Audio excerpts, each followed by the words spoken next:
예수님이 우리 사랑하는 성도님들의 기쁨 되어 주시기를 소원합니다. 말씀을 준비하다가 특별한 관점에 대해서 박용후라고 하는 관점 디자이너의 강의를 듣는 시간이 있었습니다. 강의를 듣다가 아주 인상적인 CEO 이야기를 들었습니다. 누구냐면 배달의 민족 대표인 김봉진 대표 이야기였습니다. 그는 관점이 남다르다는 것입니다. 일반적으로 사장이라면 회사를 운영할 때 자신의 생각대로 자기의 마음대로 운영하려고 할 텐데 이분은 전제가 달랐다는 것입니다. 창업자와 직원의 비전은 다를 수 있다. 이것을 인정합니다. 내 회사니까 내 마음대로가 아니라 서로 다른데 그 다름을 어떻게 회사 가운데 적용할 수 있을까? 이것을 고민하더라는 것입니다. 저는 그 강의를 들으면서 교회도 서로 다른 사람들이 모여서 하나님께 예배하는데 어떻게 하면 우리가 함께 꼽힐 수 있을까? 이 생각을 하면서 그 강의를 듣게 되었습니다. 김봉진 대표가 말하기를 서로 다를 수는 있다. 그런데 이것을 전제하고 나니까 보이는 것이 하나 있었는데 작은 꿈들을 이룰 수 있어야 큰 꿈도 이룰 수 있겠다. 이것을 발견하게 된 것입니다. 그래서 회사 한쪽 벽에다가 버킷리스트를 만들어 놓고 붙였습니다. 자신의 버킷리스트가 아니고요, 직원들이 소망하는 버킷리스트를 붙인 거예요. 버킷리스트가 무엇이죠? 죽기 전에 꼭 하고 싶은 일을 버킷리스트라고 부르잖아요. 그런데 그 직원들의 버킷리스트 가운데는 이런 것도 있습니다. 금발 미녀와 함께 근무하고 싶습니다. 이런 것들도 있어요. 그런데 그 벽에 붙어 있으니까 회사에 근무하는 직원들 가운데 그것을 본 어떤 여직원이 그날 가발을 쓰고 온 거예요. 금발 가발을 쓰고 와가지고 그 사람의 소원을 이루어줬다는 이야기도 듣게 되었습니다. 여러분, 이런 분위기의 회사, 이런 관점을 가진 회사 어떻게 될까요?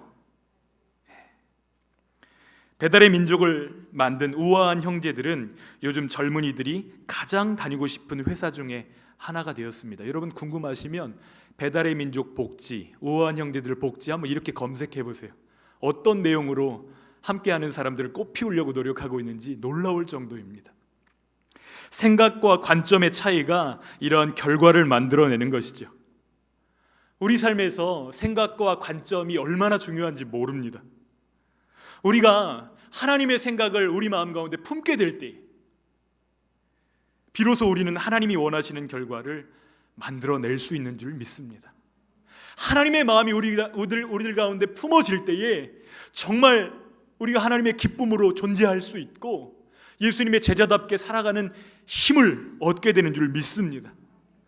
빌립보서는 사도 바울이 옥중에서 보낸 편지라 하여서 옥중서신 이렇게 부릅니다. 그런데 사도 바울의 투옥을 놓고 전혀 다른 관점으로 바라보는 두 부류의 사람들을 우리는 발견하게 됩니다. 감옥 가는 것이 좋은 일인가요? 좋지 않은 일이죠. 근데 나쁜 일인가요? 바울의 투옥을 걱정과 염려로 바라보는 빌립보 성도들이 있습니다. 그리고 자신의 투옥을 이것을 축복으로 받아들이는 바울의 관점이 대조를 이루고 있습니다. 여러분 한번 생각해 보십시오. 빌립보 성도들이 힘들까요? 바울이 힘들까요? 당사자인 바울이 훨씬 더 힘들 것입니다. 그런데 바울의 반응을 한번 살펴보았으면 좋겠습니다. 18절 말씀 하반절에 보니까 바울이 이렇게 고백합니다. 나는 기뻐하고 또한 기뻐하리라. 지금 로마 감옥에 갇혀 있는 바울의 마음에 기쁨이 넘치는 이유가 무엇입니까? 무엇이 이 관점의 차이를 만들고 있죠? 우리는 어떻게 이 바울의 관점을 소유할 수 있을까요? 오늘 우리가 읽었던 빌립보서 1장 말씀은 그리스도 예수 안에서 고통과 문제를 다시 보라고 말씀하십니다. 12절에 바울은 자신의 상황이 복음의 진보가 되었음을 알려줍니다. 우리 12절 말씀을 함께 읽겠습니다. 시작. 형제들아, 내가 당한 일이 도리어 복음 전파의 진전이 된 줄을 너희가 알기를 원하노라. 바울은 우리가 이것을 알기를 원했습니다. 그래서 너희가 이것을 알기 원한다 이렇게 편지하는데요, 무엇을 알기를 원했죠? 자신이 감옥에 갇힌 이것이 오히려 복음의 진보가 되었다는 것입니다. 어떻게 감옥 안에 갇혀 있는데 이런 상황이 복음의 진보가 될 수 있는 것이죠? 두 가지 사건 때문에 그렇습니다. 하나는 교회 외적인 차원의 것입니다. 바울이 지금 감옥 안에 갇혀 있을 때에 바울을 지키는 시위대원들이 있었겠죠. 한 2시간마다 한 번씩 이렇게 교대를 한다고 하면 바울은 하루에 10사람 이상을 만나게 되었을 것입니다.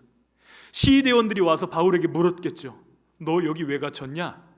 바울이 대답했을 것입니다. 나 예수 그리스도 때문에 갇혔다. 그가 누군데? 그분이 이러이러한 분이시다. 만나는 사람마다 예수 그리스도를 전했을 것입니다. 바울이 갇혀져 있는 로마의 감옥은 가택연금, 그러니까 일반 가정집인데 지켜지는 형태로 감옥이 있었기 때문에 누구라도 면회를 올 수 있는 형태였습니다. 그래서 바울은 많은 사람들에게 복음을 전했고, 많은 사람들이 이 감옥에 갇혀 있지만 복음을 들을 수 있는 기회를 얻게 되었을 것입니다. 이것이 외적인 차원의 아주 중요한 좋은 점이었던 것이죠. 또 하나는 교회 내적인 차원입니다. 동료 형제들 가운데 바울이 감옥에 갇힌 이 사실을 듣고서 마음 가운데 부담을 느낀 사람들이 있었을 것입니다. 바울 사도가 갇히셨는데 나라도 힘을 내야지, 나라도 열심을 내야지, 할 수 있는 대로 복음을 전해야지, 자극을 받아서 더 열심히 복음 전하게 되었다는 소식을 듣게 된 것입니다. 이 두 가지 사건, 교회 밖이든 교회 아니든, 여러분 이 사건을 바울이 의도했을까요? 전혀 그렇지 않습니다. 바울이 의도하지 않았음에도 감옥에 갇힌 것은 안 좋은 일이지만 하나님이 그 모든 사건들 배후에서 역사하고 계셨다는 것을 발견한 것입니다. 하나님의 관점으로 이 문제를 다시 보니, 그리스도 안에서 이 문제를 다시 보니, 자신이 옥에 갇혀 있다 할지라도 하나님은 여전히 일하고 계시다는 사실을 발견하게 된 것입니다. 고통에는 고난만 있는 것이 아닙니다. 그것은 그저 고통의 반쪽일 뿐입니다.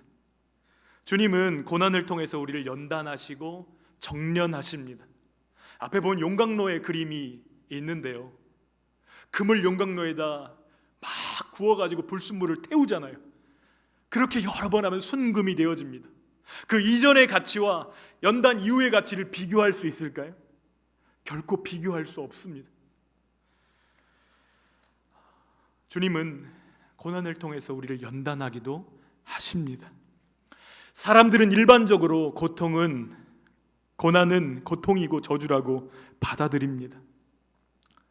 그런데 한번 생각해 보세요. 고난이 저주라고 하면 성경에서 가장 많은 고난을 당하신 분 누구실까요? 예수 그리스도이십니다. 사도 바울도 만만치 않습니다. 사도 바울도 얼마나 고난을 많이 받았는지. 여러분, 예수 그리스도를 영접한 이후에 사도 바울에게 따라다녔던 별명이 하나 있습니다. 무엇이었을까요? 배신자라는 별명입니다. 유대교를 추종하던 많은 다른 사람들이 바울을 향해서 손가락질하면서 이 배신자라고 욕했을 것입니다. 그런데 그렇다라고 해서 내가 지금 예수님을 믿게 되었는데 새로운 공동체에서 바울을 받아주었을까요? 바나바가 바울을 찾아서 그를 안디옥 교회에서 사역할 수 있도록 도와주기까지 무려 13년이라는 시간이 걸렸습니다.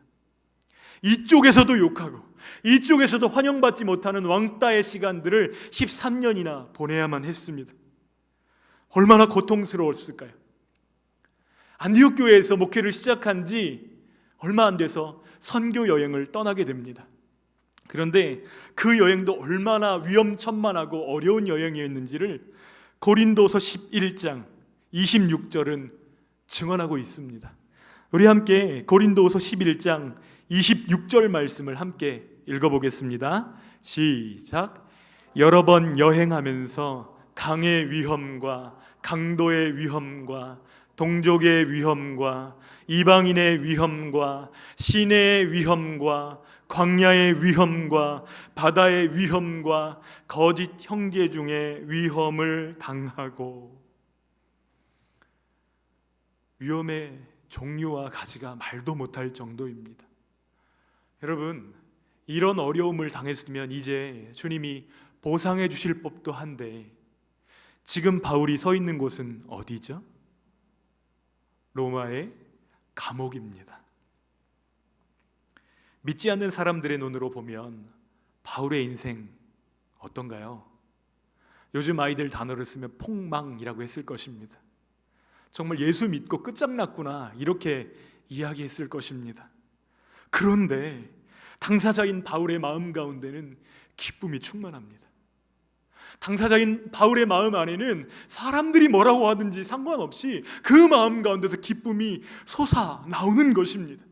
그래서 그 기쁨을 감당하지 못하고 그 마음을 담아서 편지를 쓰고 있는 것이죠. 기뻐하라. 왜요? 당한 고난으로 인해서 복음이 전파되고 있지 않느냐? 자신이 당한 모든 고난을 합한다 하여도 예수님이 주시는 기쁨과는 비교할 수조차 없이 그 기쁨이 크다는 것을 증언하고 있는 것입니다.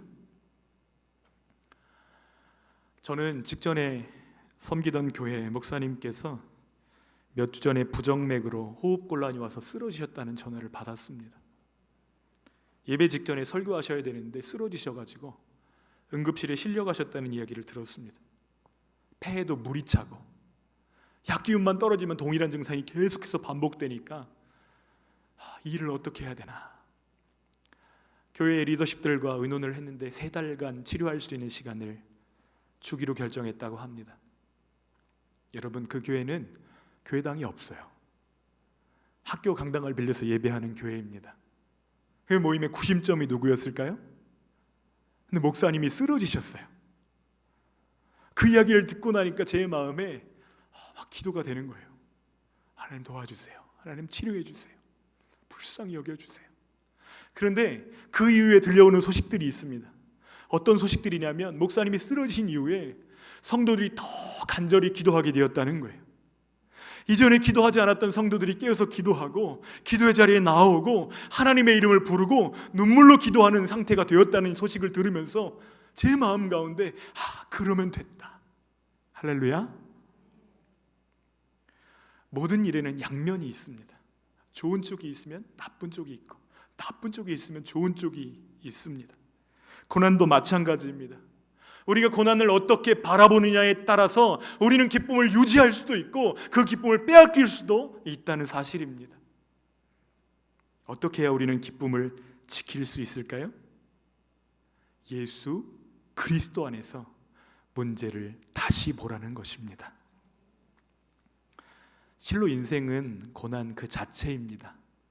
그래서 시편 90편을 보면은 하나님의 사람 모세가 인생에 대해서 이렇게 노래하였습니다.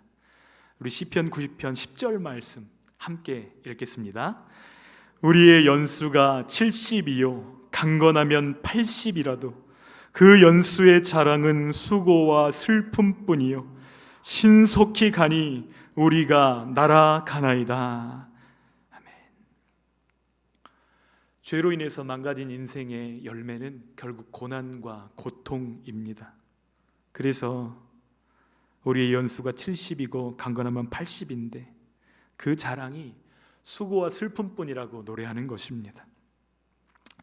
그러나 그럼에도 불구하고 예수 그리스도 안에서 우리를 구원하시는 하나님의 역사, 그 역사를 믿음으로 바라볼 때에 우리는 고난 속에서도 좋은 것을 찾아낼 수 있는 줄 믿습니다.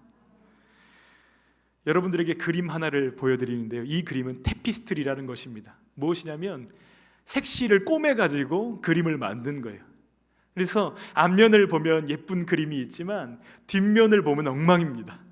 색실들이 이리저리 꼬부라져 있고 묶여 있고 엉켜 있고 뒷면을 봐서는 도대체 앞면에 어떤 그림이 있는지를 상상할 수 없을 정도입니다. 앞면의 그림이 너무나 예쁘죠? 이전 교회 수양관에 이 큰 테피스트리가 있는데 그 뒷면이 너무나 지저분한 거예요. 저희 아이들도 봤는데 털들이 얼마나 꼬여 있는지 털들 안에 벌레들이 잔뜩 있는 모습을 보면서 기겁을 했던 기억이 납니다. 근데 그 앞면에는 놀라운 메시지가 담겨 있는 것이죠. 저는 이 테피스트리를 바라보면서 우리의 삶의 모습이 꼭 테피스트리와 비슷하다, 이런 생각을 하게 되었습니다. 우리는 어쩌면 이 테피스트리의 뒷면만을 바라보고 있지만 하나님은 지금도 이 그림을 완성하고 계시고 언젠가 완성된 그림을 우리에게 나타내 보여주실 것입니다. 하나님의 일하심을 신뢰하는 저와 여러분들 되어지기를 간절히 소원합니다. 우리 하나님은 최고의 작가이십니다. 하나님의 손이 우리의 고난도 명작의 일부분으로 사용하실 줄 믿습니다. 아니, 불후의 작품이 되게 하실 줄 믿습니다. 사실 빌립보 교회 안에는 두 부류의 복음 전하는 사람들이 존재했습니다. 한 부류는 나쁜 동기로 복음을 전합니다. 투기와 분쟁으로 복음을 전했다, 이렇게 이야기하는데요. 왜 나쁜 동기이냐? 감옥에 지금 바울이 갇혔는데 바울에게 고통을 주기 위해서 복음을 전하는 것입니다. 바울이 이제 감옥에 갇혔으니까 바울에게 심리적인 고통을 주는 것인데요, 바울의 경쟁심을 계속해서 자극하는 것입니다. 너 이제 끝났어. 네가 설 자리 없어. 이제 우리가 빌립보 교회 접수했다? 잘 봐. 경쟁심으로 전도하는 거예요. 그래서 경쟁에서 뒤처졌다는 느낌을 바울에게 주려는 것입니다. 17절 말씀을 함께 읽도록 하겠습니다. 시작. 그들은 나의 매임에 괴로움을 더하게 할 줄로 생각하여 순수하지 못하게 다툼으로 그리스도를 전파하느니라. 정말로 좋은 동기가 아닙니다. 나쁜 의도와 동기, 목적을 가지고 복음을 전하고 있습니다. 그런데 또 다른 한 부류의 복음 전도자들이 있었습니다. 어떤 사람들이죠? 그들은 착한 뜻으로 복음을 전합니다. 그저 바울이 복음 전하다가 감옥에 갇혔는데 사도 바울이 갇혔기 때문에 나라도 복음 전하겠습니다. 제가 힘을 내겠습니다. 저는 부족하지만 주님 저를 사용해 주십시오. 좋은 동기로 자극을 받아서 복음을 전하는 거예요. 그들이 어떻게 복음을 전했는지 15절에 기록하고 있습니다. 15절 말씀을 함께 읽겠습니다. 시작. 어떤 이들은 투기와 분쟁으로, 어떤 이들은 착한 뜻으로 그리스도를 전파하나니. 너무너무 하나님이 기뻐하시는 의도죠. 내가 열심을 내야지. 형제가 약하고 형제가 쓰러져 있으니까 나라도 힘을 내야지. 이것이 정말 하나님이 기뻐하시는 태도인 줄 믿습니다. 그런데 바울은 이 두 부류의 사람들을 바라보면서 어떻게 반응하고 있습니까? 지금 이 두 부류의 사람들 모두가 바울 때문에 전도하고 있습니다. 그런데 바울은 정작 자신이 어떻게 되는가에 대해서는 별로 관심이 없는 것을 보게 되어집니다. 18절 말씀인데요, 함께 읽겠습니다. 시작. 그러면 무엇이냐? 거칠애로 하나 참으로 하나 무슨 방도로 하든지 전파되는 것은 그리스도니 이로써 나는 기뻐하고 또한 기뻐하리라. 아멘. 오직 그리스도가 전해지고 그 복음 때문에 믿지 않는 사람들이 예수님께 돌아오게 된다면 나의 최고의 기쁨은 바로 그것뿐이라고 고백하는 것입니다. 여러분, 우리의 삶을 바울의 고백에 비추어 보았으면 좋겠습니다. 우리가 기쁨을 빼앗길 때는 언제였죠? 비교의식이나 경쟁심에 우리가 사로잡힐 때에 우리는 즉각적으로 우리의 기쁨을 도둑맞게 됩니다. 그러나 예수 그리스도 안에서 복음이라는 렌즈를 통해서 바라보게 될 때에 우리는 기쁨을 회복하게 되는 줄 믿습니다. 사람에게 집중하면 기쁨을 도둑맞지만 예수님을 통해서 보면 기쁨이 회복되는 줄 믿습니다. 그러므로 고난이 올 때 결단하시기를 부탁드립니다. 나는 예수 그리스도 안에서 기뻐하고 기뻐하리라 결단하는 저희들 되어지기를 소원합니다. 지금 바울이 투옥 중인데 투옥되어 있는 바울이 바깥에 있는 자유인들, 빌립보 성도들을 위로하는 힘은 어디서부터 나오나요? 바로 예수 그리스도로부터 말미암은 것입니다. 예수님은 우리와 언제나 함께 하시는 줄 믿습니다. 예수님은 우리를 떠나지 아니하시고 우리를 버리지 아니하시는 줄 믿습니다. 나를 힘들게 하려는 사람이 있을지라도 예수님께 집중할 때에 그 기쁨은 누구도 빼앗지 못하고 흔들 수 없는 것입니다. 그러나 반대로 사람에게 집중하면 그 기쁨을 잃어버리게 됩니다. 앞에 그림을 하나 띄워놓았는데요, 초점을 빗방울에 맞추면 십자가가 흐려집니다. 그런데 초점을 십자가에 맞추면 어떻게 되어질까요? 빗방울이 흐려집니다. 우리 인생의 초점을 예수 그리스도에게 맞추기를 소원합니다. 어려움이 올수록 더욱 주님을 붙들고 바라보기를 소원합니다. 주님, 내가 주님을 바라봄으로 나는 기뻐하겠습니다. 결단하시기를 부탁드립니다. 한 가지 이야기로 말씀을 맺고자 하는데요, 1991년 가을, 일본의 아이모리현이라는 곳에 큰 태풍이 몰려옵니다. 근데 이 큰 태풍이 아이모리현 사람들에게는 큰 근심이 되었습니다. 왜냐하면 아이모리현 사람들은 사과 농사가 주업이었기 때문에 그래요. 태풍이 와가지고 사과가 떨어집니다. 열의 아홉이 다 떨어져가지고 바닥에 나뒹굽니다. 물이 고여있는 바닥에 떨어져 있는 사과를 바라보면서 그 농부들이 눈물 지었을 것입니다. 여러분, 낙과는 상품으로서 가치가 별로 없습니다. 이제 어떡하나, 1년 농사 다 망쳤네. 사람들이 울상이 되어서 주저앉아 있을 때에 한 농부가 나무에 붙어있는 그 10%의 사과, 그 사과를 바라보면서 다른 생각을 품게 됩니다. 어떤 생각이냐면, 어떻게 저 사과는 태풍이 지나갔는데도 떨어지지 않고 매달려 있을 수 있지? 그래서 그 사과에 스티커로 이름을 새겼습니다. 그 이름이 무엇인지 아세요? 합격 사과입니다. 합격 사과.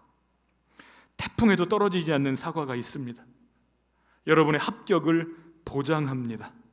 그래서 이 합격 사과가 10배가 넘는 비싼 가격에 날개 돋친 듯이 팔려나갔습니다. 다른 관점, 다른 생각을 가진 사람, 그 사람 한 사람 때문에 마을이 구해진 것입니다.